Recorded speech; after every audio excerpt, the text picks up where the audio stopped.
जय हिंद दोस्तों। Indian stock market army इसमा में आपका स्वागत है। दोस्तों, जैसा कि आप थंबनेल पर देख चुके हो, बाप रे बाप, इतनी बड़ी गिरावट, मैं मार्केट छोड़ रहा हूं। जी हाँ, बिल्कुल सच देखा आपने। इस वीडियो में हम बात करने वाले हैं आपके उन सभी सवालों के जो आपने अभी तक मेरे से पूछे हैं, और ये वीडियो आज के दिन बहुत ज़रूरी बनता था। लेकिन दोस्तों, उससे पहले आज जो दिन है उस पर बात करते हैं।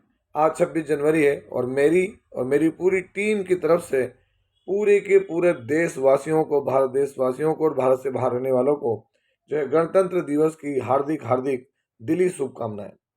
दोस्तों, बहुत ही भारी मन से ये चीज़ें बतानी पड़ रही है कि इतनी बड़ी गिरावट में क्या मैं मार्केट छोड़ रहा हूँ, तो उसका जवाब तो आपको आगे मिल जाएगा। इसलिए मैंने क्वेश्चन मार्क लगाकर बात की है, आपको हर एक डिटेल बता पाऊँ। दोस्तों, मेरा जो एक चैनल, ये चैनल जो है, इस पर मैं प्योर इन्फॉर्मेशन प्रोवाइड करने की बात करता हूँ। फाइनेंशियल अवेयरनेस के लिए चीज़ें, कई लोग घबरा चुके हैं, पैनिक कर चुके हैं, ज़बरदस्त वाला पैनिक हुआ है। क्यों? तो आप देखें यहाँ पर, जियो फाइनेंशियल सर्विसेज 20%। एक महीने में अगर जियो सरी का स्टॉक टूटेगा तो दोस्तों पैनिक तो फैलेगा। आगे बात करें अगर हम यहाँ, ज्योति सीएनसी मशीन सिंगल डे में देखें 7% की गिरावट, 1 मंथ में देखें 15% टूटा है। कौन? ज्योति सीएनसी मशीन। अगर हम बात करें नेक्स्ट स्टॉक जुपिटर वैगॉन्स, एक दिन में 10% टूटा है। अगर हम 1 मंथ की बात करें 17% टूटा है। और 6 मंथ में देखेंगे तो आपको दिखेगा अलग तरीके का सिनेरियो जुपिटर वैगन्स के अंदर। क्या है? तो दोस्तों, आप यहाँ देख सकते हैं 6 मंथ में कितना टूटा है। दोस्तों, 32% टूटा है। इसके बाद आगे बढ़े, केपी एनर्जी क्या है?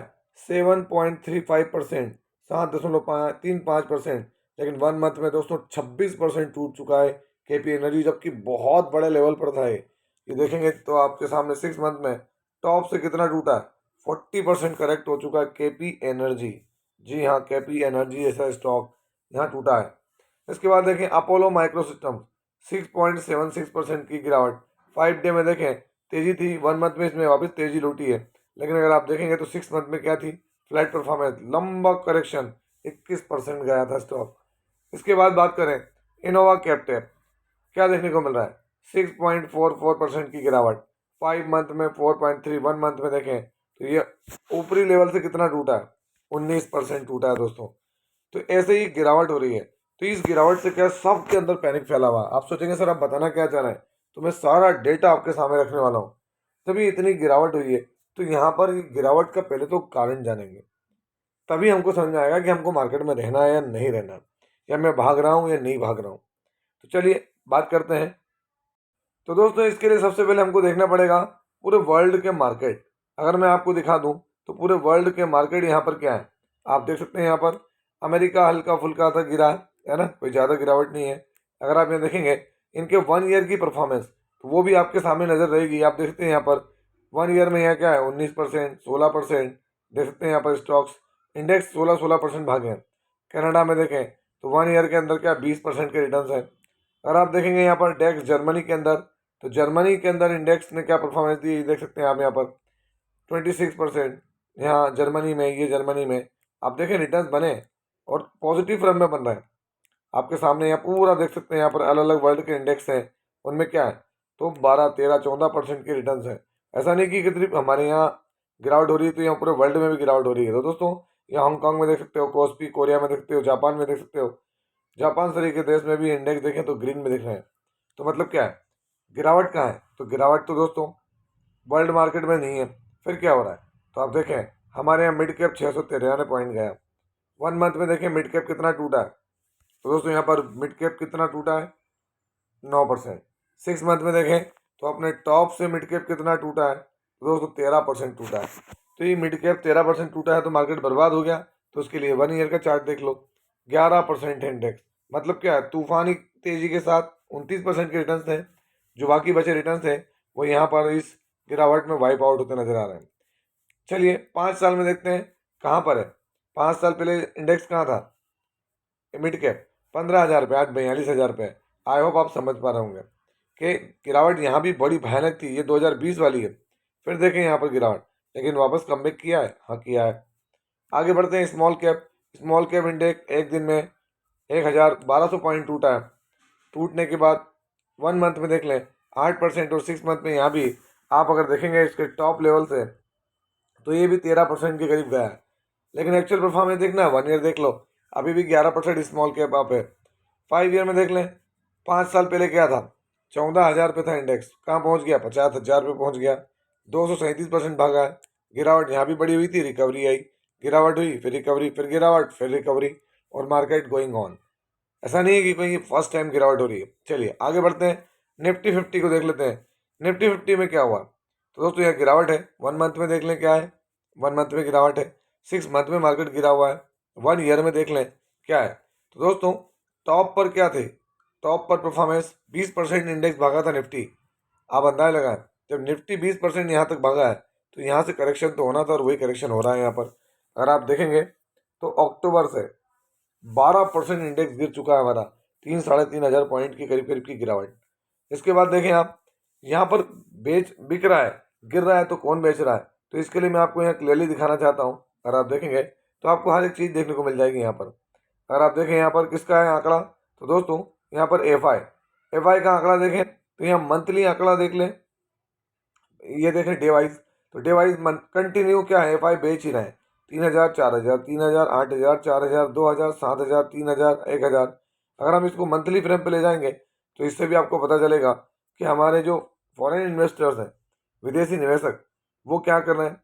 तो वो आपको मंथली फ्रेम पे यहाँ दिख जाएगा क्या किया उन्होंने अभी तक। दोस्तों ये जो मंथ गया जनवरी, जनवरी के अंदर उन्होंने 69,000 करोड़ का बेचा है, देख सकते हैं, जिससे निफ्टी कितना गया है, 2.3% नीचे गया है। अब अगर एक तरफा बिकवाली होगी तो पैनिक तो होगा। चलिए इसके लिए भी देख लेते हैं, सामने एक महीने में जनवरी के अंदर जो है वो डोमेस्टिक इन्वेस्टर्स जो हमारे देसी निवेशक हैं उन्होंने क्या किया। तो दोस्तों कोई बहुत फर्क है, उन्होंने 69,000 करोड़ रुपए का बेचा है, उसके सामने इन्होंने 66, आप कह सकते हैं 67,000 करोड़ रुपए की खरीदारी की है। तो आपको समझ में आया होगा, जो मोल करने वाले लोग हैं वो मोल कर रहे हैं, वो चीज़ों को समझ रहे हैं, आंकड़ा देख रहे हैं कि यार बड़ी खरीदारी है। देखें जनवरी में खरीदारी, दिसंबर में, नवंबर में बड़ी खरीदारी, और अक्टूबर में तो टॉप लेवल की खरीदारी की थी, हमारे देसी निवेशकों ने भर भर के माल खरीदा था। तो अब बात क्या है, तो उसके लिए एक और चीज़ देख लेते हैं, इंडेक्सेस। अलग अलग तरह के इंडेक्सेस हमारे यहाँ मौजूद हैं, उस सब में गिरावट देखने को मिल रही है ना। सेक्टोरल इंडेक्सेस देख लोगे आप, सेक्टर वाइज, तो आप यहाँ देखेंगे सेक्टर वाइज हर सेक्टर में हमको गिरावट देखने को मिल रही, चाहे निफ्टी हो, एफएमसीजी, आईटी को छोड़ दें, metal, pharma, PSU bank, private bank, reality, health care, सब में गिरावट है। ये सब चीज़ें देखें तो यहाँ पर एक चीज़ नज़र आती है, निफ्टी 50 का P, profit to earning ratio. तो दोस्तों आप देख सकते हैं निफ्टी 50 का पी 21 पर है, मतलब आप अगर निफ्टी 50 में 21 रुपये लगाएंगे तो आपको 1 रुपये की कमाई हो सकती है। तो बड़ा बेहतरीन रेशो यहाँ मौजूद है निफ्टी 50 इंडेक्स का, कि निफ्टी 50 के अंदर शेयर्स में। तो अब आप समझ लें कि पी क्या है, आई थिंक ओवर सोल्ड कहना गलत नहीं होगा, निफ्टी 50 ओवर सोल्ड में मौजूद है दोस्तों। अब ये ओवर सोल्ड में मौजूद है तो फिर क्यों नहीं मार्केट भाग रहा, तो मेरा कहना है मार्केट इसके बाद भी रीज़न है दोस्तों। और दोस्तों एक बड़ा रीज़न क्या है, आप देखेंगे ये अभी करंट में जो रीज़न बना है, क्यों, क्योंकि दोस्तों दो बड़े सेक्टर ईवी और renewable energy, Donald Trump 47th US president, 45th तो रहे थे, 47th एक टर्न के बाद जो बाइडन की वापस ही लौटे। तो इनके साथ क्या है, तो इनके साथ कुछ अपनी दिक्कतें हैं जो पूरे वर्ल्ड को दिक्कत में डाल सकते हैं, और डाल ही रहे हैं। रिन्यूएबल एनर्जी पे इन्होंने बयान जो दिया था चुनाव से पहले, उस पर आ गए, और इनका कहना है ड्रिल पे भी ड्रिल, मतलब नेचुरल गैस ऑयल पर ही ये फोकस करेंगे। और साथ ही साथ इलेक्ट्रॉनिक व्हीकल जो कंपलसरी था अमेरिका में, वो डिसीजन भी इन्होंने क्या कर दिया, ये पलट दिया। साथ ही साथ जो पेरिस समझौता है दोस्तों, उस पेरिस समझौते से ये बाहर हुए हैं, मतलब क्लियर है कि भाई अब सबसे ज़्यादा कार्बन हम ही फैलाएंगे। अब हम फैलाएंगे तो सीधी बात है कि हम ऑयल एंड गैस पर जाएंगे, तो वो डिसीजन इनके इम्पैक्ट कर रहे हैं। फिर क्या हो रहा है, तो दोस्तों कई ऐसे जैसे खासकर ब्रिक्स नेशन, जो ब्रिक्स नेशन है दोस्तों, उस ब्रिक्स नेशन के ऊपर ये 100% टैरिफ की बात कर रहे हैं। मतलब अगर इन देशों से आने वाला जो सामान है वो अगर इनके यहाँ से 1 रुपये का होगा तो अमेरिका में पहुँचते तो 2 रुपये का हो ही जाएगा ये। उसके बाद फिर कंपनी जाने, कस्टमर जाने। तो इतनी ज़्यादा कंपनियों की, जो भी कंपनियां अमेरिका में बिजनेस करेंगी, उनके लिए कितनी दिक्कतें होंगी, उनके जो रेवेन्यू कितने डेंट लगेगा, ये सारी फिक्र इन्वेस्टर्स को है। उसके बाद हमारी इकोनॉमिक ग्रोथ का डेटा, फिर हमारे फाइनेंशियल नंबर्स, वो बहुत मायने रखते हैं। कंपनी की परफॉर्मेंस, फिर हमारे देश की नीतियाँ, हमारी फॉरेन पॉलिसी, हमारी डोमेस्टिक पॉलिसी, हमारी इंडस्ट्रियल पॉलिसी, वो मायने रखती है। वो सारे ट्रिगर एक साथ मैच कर गए, और जब सारे ट्रिगर एक साथ मैच कर गए तो जैसा मैं हमेशा कहता हूँ कि छोटे छोटे ये जो कारण है ना, ये छोटे छोटे कारण क्या होता है, फिर आगे जाके एक बड़ा कारण जन्म देते हैं, जो कि आप देख ही रहे हो आपके सामने है। और अभी तो इन्होंने और बहुत बड़े युद्ध से रिलेटेड चीज़ें जो हैं वो देखने को मिल रही हैं। वो भी रीज़न है, महंगाई इधर वो बढ़ रही है, रेट कट को लेकर अमेरिका में थी कि भाई रेट कट होगा, तो वो गति धीमी हो गई, जिससे भी इन्वेस्टर चिंता में है। फिर क्रिप्टो करेंसी को लेकर बयान इनके, क्रिप्टो करेंसी को अलग अलग तरह की मान्यता देने की बात, तो फिर कोई पैसा फिर शेयर मार्केट में क्यों रखेगा, वो ऐसी जगह नहीं लगाएगा। तो ये सारे रीजंस हैं जिसकी वजह से मार्केट नीचे गया है। मार्केट ये नहीं कि कोई पूरे समय नीचे रहेगा। मैं एक बार फिर दिखाता हूँ, वीडियो को वाइंड अप करने से पहले एक बार फिर दिखाता हूँ मैं निफ्टी 50 का चार्ट। ये तो 1 ईयर का है, आप 5 ईयर में देख लें निफ्टी ने जो गोता खाया था कितने परसेंट का था, 34% इंडेक्स गिरा था जनवरी 2020 से अप्रैल 2020, फरवरी मार्च और अप्रैल 3 महीने के अंदर। तो अब ये जो गिरावट 3 महीने तक हुई थी, ये वापस लौटी कि नहीं लौटी, तो लौटी है। समय लग सकता है, कितना लगेगा ये कोई नहीं बोल सकता, और जो ये बोल दे समझ जाना वो या तो ईश्वर ही है।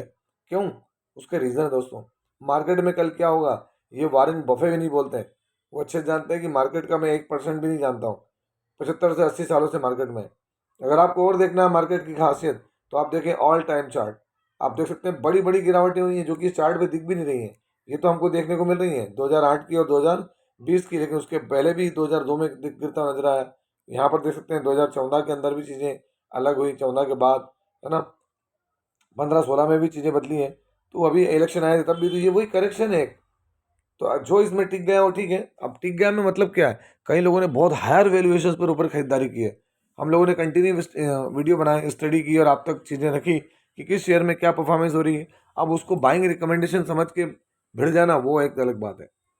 तो दोस्तों आई होप कि आपके कॉन्सेप्ट क्लियर हुए होंगे, आपकी परेशानी क्लियर हुई होंगी। और उसके बाद भी अगर जिन लोगों की परेशानी अभी जस के तस बनी है, तो मेरा ये कहना है फिर वो एफडी की तरफ जाएं, वहाँ पैसा लगाएं, वो ज़्यादा बेटर है, मार्केट से थोड़ा दूर रहें। तो ये था वीडियो। कैसा लगा आपको? यदि वीडियो अच्छा लगा हो इस वीडियो को लाइक करें, शेयर करें, और प्लीज़ चैनल को सब्सक्राइब करना ना भूलें दोस्तों। ये कोई बाइंग और सेलिंग रिकमेंडेशन नहीं है, इसलिए किसी भी स्टॉक को बाय और सेल करने से पहले अपने फाइनेंशियल एडवाइजर से जरूर संपर्क करें। आपसे मिलता हूँ इसी तरह के एक और बेहतरीन वीडियो के साथ। तब तक के एंजॉय प्रॉफिट। जय हिंद, जय भारत।